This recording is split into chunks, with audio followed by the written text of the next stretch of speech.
नमस्कार, मैं वीरेंद्र कुमार।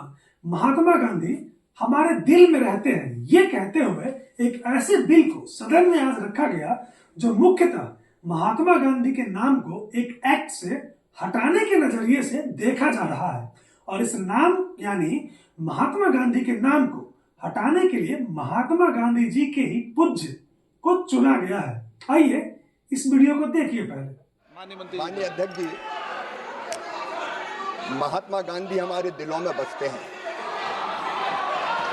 माननीय अध्यक्ष महोदय, मैं प्रस्ताव करता हूं कि मुझे विकसित भारत गारंटी फॉर रोजगार एंड आजीविका मिशन ग्रामीण VB जी राम जी विकसित भारत जी राम जी बिल 2025 को सभा में पूरा स्थापित करने की अनुमति दी जाए। जी राम जी। शशि थरूर ने आगे इसे इल एडवाइस्ड डिसीजन यानी गलत सलाह से लिया गया डिसीजन भी करार दिया है। Bill, the G. Ramji bill, which represents a deeply regrettable and retrograde step for our nation and our nation's commitment to the welfare of its most vulnerable citizens. My first objection, Mr. Speaker, as with others, is the ill-advised decision to remove the name of the father of the nation for the reasons already given, which I will not repeat. But this is not just an administrative tweak, sir. It's an assault on the very spirit and philosophical foundation of this crucial program. देखो ये दीवानो ओ दीवानो ये काम मत करो, राम का नाम बदनाम मत करो। आइए अब देखते हैं कि प्रियंका गांधी जी ने सदन में इस बिल का विरोध करते हुए क्या बयान दिया है। हर योजना का नाम बदलने की जो सनक है ये समझ में नहीं आती है। सर, जब ये किया जाता है, जब ये किया जाता है तो सरकार केंद्र को पैसे खर्चने पड़ते हैं। मैं नियम 72(1) के तहत इस विधेयक को पुनर्स्थापित करने पर अपनी सख्त आपत्ति दर्ज करना चाहती हूँ। महात्मा गांधी ग्रामीण रोजगार गारंटी कानून पिछले 20 सालों से ग्रामीण भारत को रोजगार देने में और ग्रामीण अर्थव्यवस्था को मजबूत बनाने में सक्षम रहा है। ये एक इतना क्रांतिकारी कानून है कि जब इसको बनाया गया तो सदन के सभी राजनीतिक दलों ने इससे पूरी सहमति दी।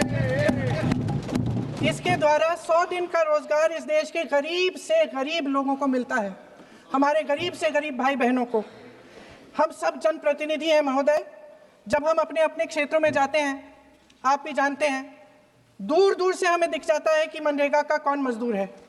सबसे गरीब होता है, चेहरे पे झुर्रियां होती हैं, हाथ मिलाए तो सर हाथ पत्थरों की तरह। एक मिनट लूंगी, मुझे पहुंचने दीजिए। सर, उनके हाथ पत्थरों की तरह कठोर होते हैं क्योंकि इतनी मजदूरी करते हैं। तो सर, मेरा जो इस बिल पर ऑब्जेक्शन है, सर, ये जो कानून है इसके तहत हमारे गरीब भाई बहनों को जो रोजगार की कानूनी गारंटी मिलती है, जो अधिकार मिलता है, वह इस योजना में मांग के आधार पर संचालित होता है। मतलब जहां जहां रोजगार की मांग है वहां इस योजना द्वारा 100 दिनों का रोजगार अनिवार्य है, देना अनिवार्य है। इसके साथ साथ केंद्र से इसके लिए जो पूंजी जाती है वो भी मांग पर आधारित होती है। यानी कि इस योजना के लिए जितने पैसे जहां भेजने हैं, कितने भेजने हैं, वह जमीनी परिस्थितियों पर आधारित होता है और मांग के आधार पर निर्धारित होता है। सर, इस विधेयक की अनुसूची 1 में उपनियम 4(1) और 4(2) द्वारा केंद्र को इजाजत दी गई है कि वे पहले से ही निर्धारित कर लें कि कितनी पूंजी कहां भेजी जाएगी। इससे संविधान के 73वें संविधान संशोधन को नजरअंदाज किया जा रहा है। सर महोदय, इसके जरिए ग्राम सभाओं को इस योजना की मांग की जमीनी परिस्थितियों के आधार पर तय करने का पूरा अधिकार दिया जाता था। आज वो अधिकार कमजोर किया जा रहा है। सर, आखिर बात है, एक मिनट, जब आप इस पे पूरी डिटेल चर्चा हो तो आप डिटेल बोलना। इस पे आपकी पार्टी महोदय, इसके जरिए ग्राम सभाओं को इस योजना की मांग की जमीनी परिस्थितियों के आधार पर तय करने का पूरा अधिकार दिया जाता था। आज वो अधिकार कमजोर किया जा रहा है। सर, आखिर बात है, एक मिनट, जब आप इस पे पूरी डिटेल चर्चा हो तो आप डिटेल बोलना। इस पे आपकी पार्टी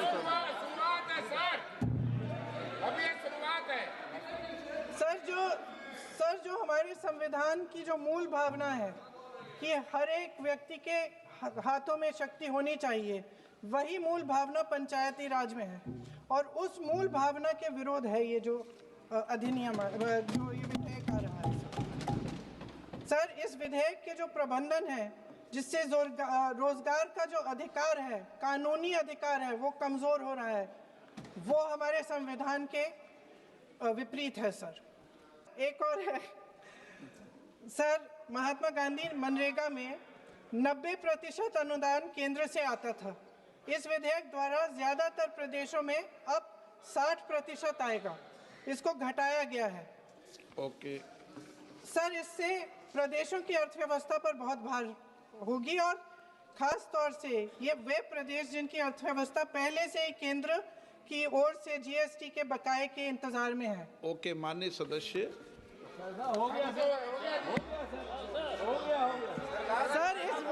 सर इस विधेयक द्वारा केंद्र का नियंत्रण बढ़ाया जा रहा है और जिम्मेदारी घटाई जा रही है। सर, जो 100 दिन का अधिकार आपने 125 करने की बात की है, लेकिन इसमें वेतन की बढ़ोतरी, आपकी जो मजदूरी की बढ़ोतरी है, इसकी कोई बात नहीं है। माननीय सदस्यों, सर, आखिरी पॉइंट है कि बिना चर्चा के, बिना इस सदन की सलाह लिए इस तरह से जल्दी में विधेयक को पास नहीं होना चाहिए। सर, ये विधेयक वापस लिया जाना चाहिए। इसके बदले में सरकार को एक नया विधेयक पेश करना चाहिए। खत्म करूं। महात्मा गांधी जी मेरे परिवार के नहीं थे, लेकिन मेरे परिवार जैसे ही हैं और इस पूरे देश की यही भावना है। सर, सर, इस पूरे देश की यही भावना है। माननीय सर, आखिरी बात यह है कि गहन जांच पड़ताल और व्यापक चर्चा के लिए इसे कम से कम स्थायी समिति के पास भेजा जाना चाहिए और कोई विधायक किसी की निजी महत्वाकांक्षा, सनक और पूर्वाग्रहों के आधार पर न तो पेश होना चाहिए और न ही पास होना चाहिए। धन्यवाद।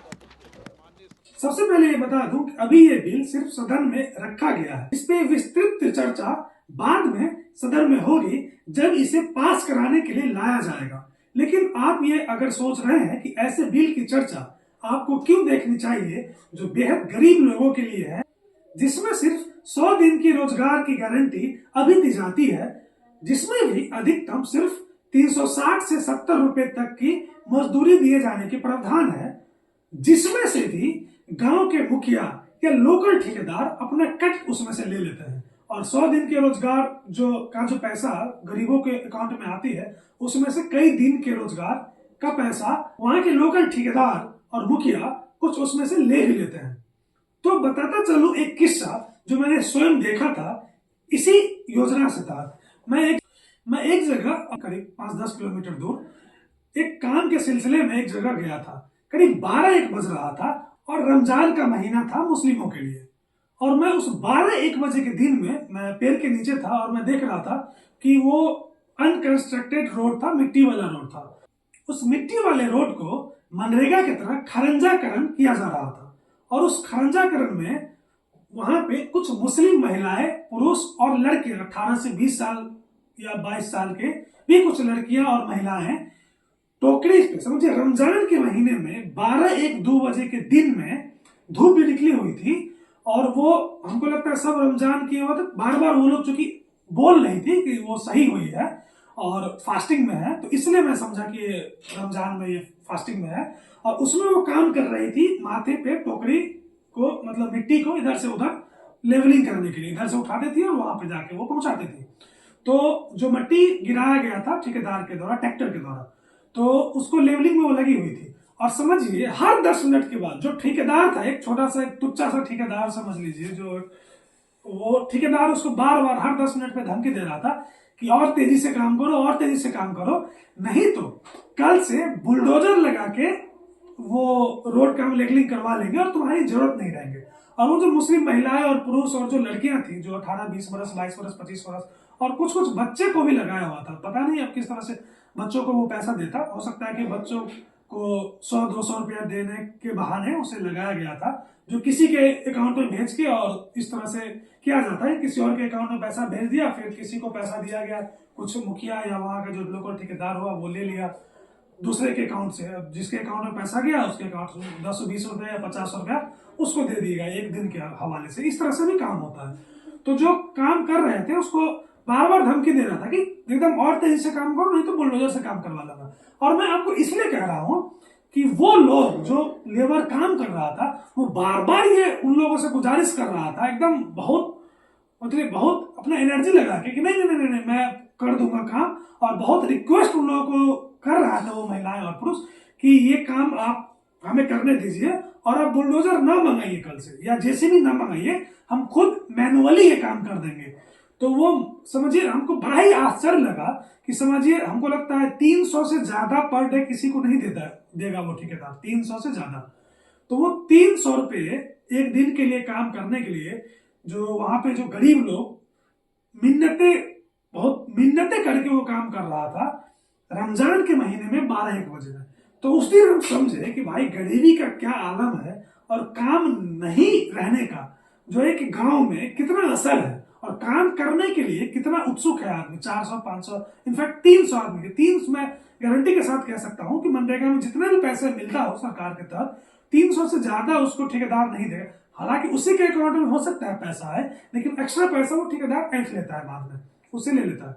तो इसीलिए आप समझिए कि गरीबों के लिए जो बहुत विलेज में गांव में जहां काम नहीं मिलता है वहां के गरीबों के लिए ये बहुत जरूरी और एक बहुत समर्थन देने, गरीबों को एक बहुत फायदा पहुंचाने वाला एक योजना है मनरेगा, जो 2005 में ही कांग्रेस सरकार के द्वारा चालू किया गया था। हाँ, ये जरूर है, इसमें कोई संदेह नहीं है कि समय के साथ बदलाव की आवश्यकता इसमें है। इस नाम चेंज के अलावा और भी बहुत कुछ है जो बदला जा रहा है। जैसे पहले 90% सेंट्रल गवर्नमेंट के द्वारा पैसा दिया जा रहा था, और अब उसे सिर्फ नॉर्थ ईस्ट के रीजन में और कुछ राज्यों में तो 90% सरकार केंद्र सरकार से आएगा, लेकिन ज्यादातर राज्यों में केंद्र अपना बजट 60% तक ला रही है। हाँ, ये जरूर है कि 100 से 125 दिन के लिए 25 दिन बढ़ाया जा रहा है, लेकिन इसमें अगर पूरा तरह देखिएगा तो केंद्र अपना भार कम कर रहा है, जिम्मेदारी कम कर रहा है, और अपना जो अथॉरिटी है,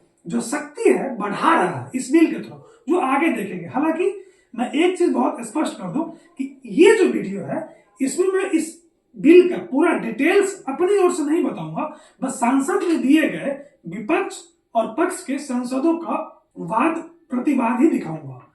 जो एनालिसिस 360 चैनल जो पूरा अपना विश्लेषण करेगी और मनरेगा और इस बिल में क्या डिफरेंसेस है वो मैं अगला वीडियो में लाऊंगा। इसमें मैं इस संसद के वाद और प्रतिवाद को पूरा दिखाऊंगा। तो चलिए, इस बिल के एक्ट बन जाने के बाद पुराने एक्ट की अपेक्षा कितना फायदा जनता को होगा वो तो भविष्य ही बताएगा, लेकिन फिलहाल बीजेपी को तत्काल देश के सभी जरूरी गैर जरूरी मुद्दे को झांककर इस बिल पर देश का जिज्ञासा लाने में मदद जरूर मिल रही है। जो भी पहली बार इसका नाम सुनता है एक अजीब सी मुस्कुराहट सबके चेहरे पर आ जाती है। सदन में टीएमसी की सांसद महुआ मोइत्रा के भाव भंगिमा बदलते हुए इस वीडियो को देखकर आप आकलन कर लेंगे जब सौगत राय इस बिल का विरोध करते हुए भाषण दे रहे थे। आइए सुनते हैं इस वीडियो को। Under Rule 72(1), I oppose the introduction of the Vikshit Bharat Guarantee for Rozgar and Ajivika Mission, Gramin, VB, G. Ramji. Sir, I oppose the idea of replacing the father of the nation, Mahatma Gandhi's name, with G. Ramji. Ramji is respected by people in the country, but to me, Mahatma Gandhi is much more relevant. This distortion of the name of the NREGA, MG NREGA, is something we object to. We have other points of objection, like instead of being a demand-driven, it has become a supply-driven scheme. 2, the states are having to cough up 40% of the total allotment, which will pose a great pressure on the state's finances. Samajwadi party के सांसद धर्मेंद्र यादव जी का भी बयान सुनते हैं। महात्मा गांधी ग्रामीण रोजगार योजना की गारंटी का ये जो संशोधन विधेयक आ रहा है, मैं माननीय अखिलेश यादव जी और समाजवादी पार्टी की ओर से इसका पुरजोर विरोध करता हूं। और विरोध के सभापति जी कारण है, लगातार हमारे देश के अंदर बातें बहुत की जाती है कि केंद्र सरकार इतना मजबूत हो गई आर्थिक तौर पर, इतना सहयोग कर रही है, लेकिन लगातार बिल दर बिल, अधिनियम दर अधिनियम, बजट दर बजट, लगातार प्रदेशों पर वजन बढ़ाया जा रहा है। केंद्र सरकार अपना वजन हल्का करती जा रही है, जिम्मेदारी घटाती जा रही है। दूसरा सभापति जी, मैं आदरणीय राष्ट्रीय अध्यक्ष जी की ओर से और पार्टी की ओर से कहना चाहता हूं, इस देश का कोई भी व्यक्ति महात्मा गांधी जी का अपमान बर्दाश्त नहीं करेगा। मर्यादा पुरुषोत्तम भगवान श्री राम का पूरा देश सम्मान करता है, लेकिन गांधी जी ने भी आखिरी शब्द राम राम कह के गए थे, कम से कम हे राम कह के गए थे। कम से कम उस महात्मा गांधी जी का अपमान नहीं करिए, ये हमारी प्रार्थना है। पूरे दुनिया में जाते हैं आप, गांधी जी की प्रतिमाओं पर माला चढ़ाते हैं और देश के अंदर बापू का अपमान होता है। आप बोलना चाहती नहीं बोलना चाहती? कभी बर्दाश्त नहीं करेंगे और इस तरह के मोदी जी वापस लीजिए, नहीं तो जात में बहुत सारे।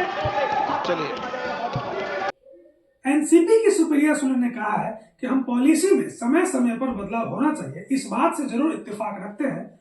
और आगे क्या कहा है, आइए सुनते हैं। का अपमान होता है। सुने, आप बोलना चाहती नहीं बोलना चाहती? हमारी सर, मेरी बड़ी विनम्रता से सरकार को विनती है, मैं समझ सकती हूँ कि जैसे साल बढ़ते हैं, कभी कभी जैसे अभी एआई आया है, उस हिसाब से पॉलिसी में बदलाव लाना चाहिए। हम पॉलिसी के बदलाव के खिलाफ नहीं है, समय समय पे हर बिल को देखा चाहिए, सोचना चाहिए। और मेरी सिर्फ सरकार से विनती है कि आप इसको स्टैंडिंग कमेटी भेजिए, उस पर संक्षेप में सारी चर्चा हो। ये नाव बदलने से कुछ नहीं होता, काम को महत्व होता है। सोच नाम लोग तो कहेंगे, कुछ लोगों का काम है कहना।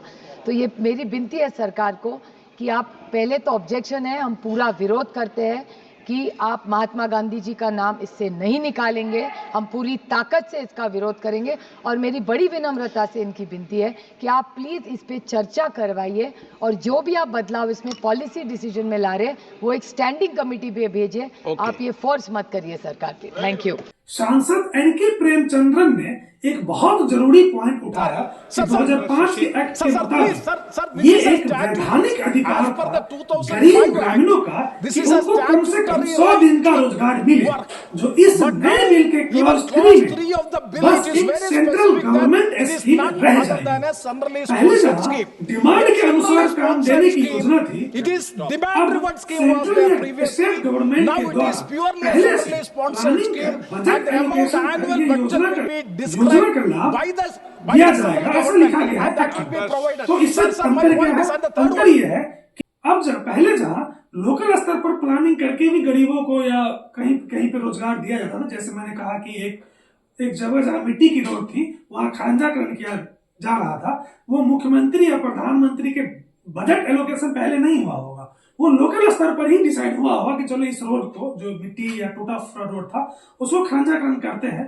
तो वो किया गया था लोकल स्तर पर योजना को लाकर।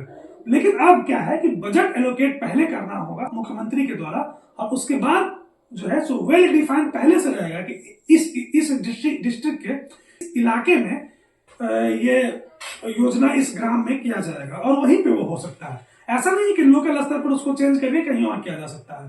तो ये एक अंतर है जिसपे काफी प्रश्न उठ रहा है। अपोजिशन के सभी मेंबर ने इसे तत्काल सिलेक्ट कमेटी में भेजने की बात कही है। मैं बताता चलूं कि सिलेक्ट कमेटी अस्थायी संसदीय समितियां होती है जो किसी विशेष बिल की समीक्षा करने के लिए गठित की जाती है। ये अपना कार्य पूरा होते ही भंग हो जाती है, खत्म हो जाती है। ऐसे ही किसी कमेटी में ये बिल को भेजे जाने की सिफारिश लगभग विपक्ष के हर सांसद सदस्यों, लेकिन समझने में कठिनाई नहीं होनी चाहिए कि सरकार अडिग थी और संसद में इस बिल को पेश किया गया है। महात्मा गांधी हमारे दिलों में बसते हैं। और माननीय अध्यक्ष जी, महात्मा गांधी जी का, पंडित दीनदयाल जी का यह संकल्प था कि जो सबसे पीछे है, जो सबसे नीचे है, उनका कल्याण सबसे पहले किया जाए। और हम केवल महात्मा गांधी जी को मानते नहीं हैं, हम महात्मा गांधी जी की भी मानते हैं और उन्हीं के विचारों पर आधारित, पंडित दीनदयाल उपाध्याय जी के विचारों पर आधारित गरीब कल्याण की कई योजनाएं ये सरकार मोदी जी के नेतृत्व में चला रही है। और जहां तक मनरेगा का सवाल है, माननीय अध्यक्ष जी, कांग्रेस तो यूपीए तो केवल मनरेगा लेके आई थी, लेकिन 2,13,220 करोड़ रुपया यूपीए की सरकार ने मनरेगा पर खर्च किए थे। हमने 8,53,810 करोड़ रुपया गरीबों के कल्याण के लिए खर्च किए और इस योजना को और मजबूत करने की कोशिश की। और आज भी माननीय अध्यक्ष महोदय, तकलीफ क्या है? 100 दिन की गारंटी के बजाय हम 125 दिन की गारंटी दे रहे हैं। 125 दिन की गारंटी देने का काम कर रहे हैं।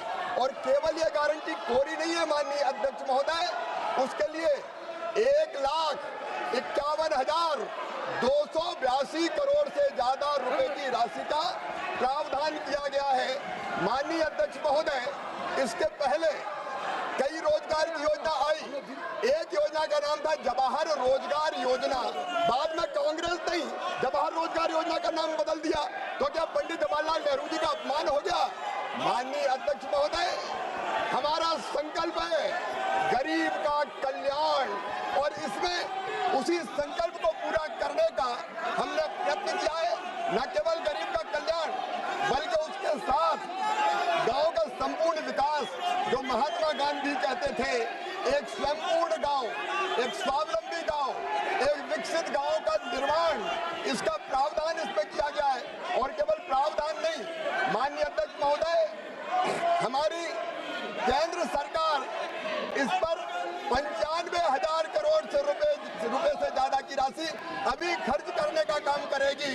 और हमने ये भी तय किया है माननीय अध्यक्ष महोदय, ये गरीबों के कल्याण के लिए। कई बार बजट का असमान्य वितरण होता है, समान वितरण नहीं होता। कई पंचायतें विकास में पीछे रह जाती है और इसलिए इसमें पंचायत का ग्रेडेशन करके जो अविकसित पंचायत है, कम विकसित पंचायत है, उनको ज्यादा काम देने का प्रावधान भी किया है। माननीय अध्यक्ष महोदय, मैं ये मानता हूं कि ये जो नया बिल हम लेके आ रहे हैं, वो नया बिल गांव का संपूर्ण विकास करेगा। शरद पवार जी, माननीय अध्यक्ष महोदय, जब केंद्रीय कृषि मंत्री थे, तब उन्होंने ये कहा था कि कृषि कार्यों के लिए, मनरेगा के काम के लिए मजदूर नहीं मिलते। हमने तो शरद पवार जी की उस चिंता का भी समाधान करने का प्रयास किया है। और इसलिए मैं विस्तार से जब इस बिल पर चर्चा होगी तब अपनी बात कहूंगा, लेकिन मैं फिर दोहरा रहा हूं कि बापू हमारे दिलों में बसते हैं, उनका हम पूरा सम्मान करते हैं। और बापू ही कहते थे राम राज, राम हमारे रोम रोम में रमे हैं, राम हमारी हर सांस में बसे हैं, बिना राम के ये देश नहीं जाना जाता। ये वीडियो इसलिए बना रहा हूं ताकि आपको इस बात को लेकर जागरूक कर सकूं कि जब भी इस बिल पर चर्चा हो तो पूरा डिबेट आप संसद टीवी पर जरूर देखिए, ताकि सरकार के अच्छे बड़े इरादों से पूरी तरह आप अवगत हो सके। हमारा वीडियो देखने के लिए धन्यवाद।